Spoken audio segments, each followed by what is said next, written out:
You should avoid moving to Panama without knowing these 10 things. Number 1, timing.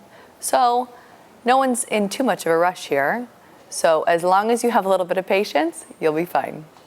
Number 2, which can go along with number 1, is holidays. Panama has some of the most holidays of any country in the world. They have 2 different Independence Days. Everything falls between November and March. So during that time, don't expect anything to move too fast because everybody's on holiday at some point.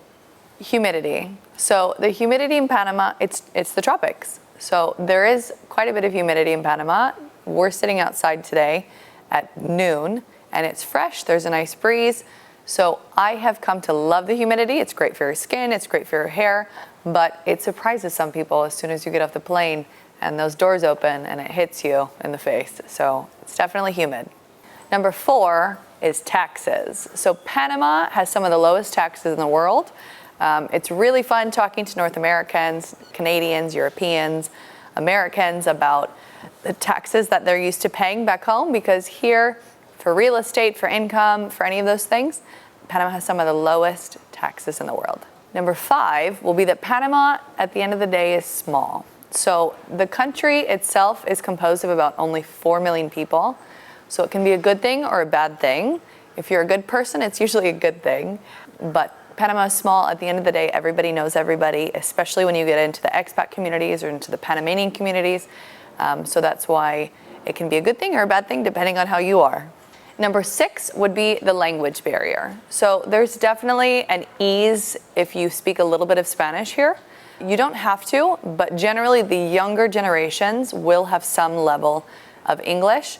It depends also on the level of education the person has that you're speaking to. Obviously, if you're dealing with a taxi driver or an Uber driver, they probably don't speak English. The Uber drivers might, and they might try and practice their English on you. But if you're dealing with a lawyer, if you're dealing with someone that has a higher education level, it's almost guaranteed that they will have some level of English. Number 7. So we don't do daylight savings time in Panama, which means we don't jump forward and we don't jump back, which means half the year we're on Central Time and half the year we're on Eastern Standard Time.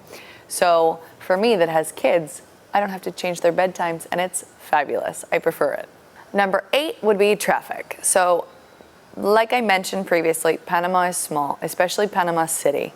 So there are huge, like high traffic times and there are low traffic times. If you don't have to go to work and be at the office at 9 or go home at 5, and you can be out during the day when you want, really traffic isn't that bad, but it's that rush hour in the morning and in the afternoon that traffic in Panama City can be really bad.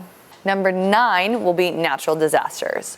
So Panama, occasionally up in the north by Costa Rica, will get a very small earthquake, nothing crazy, but in general, Panama does not receive natural disasters. So we don't get hurricanes, we don't get earthquakes, we don't get tornadoes.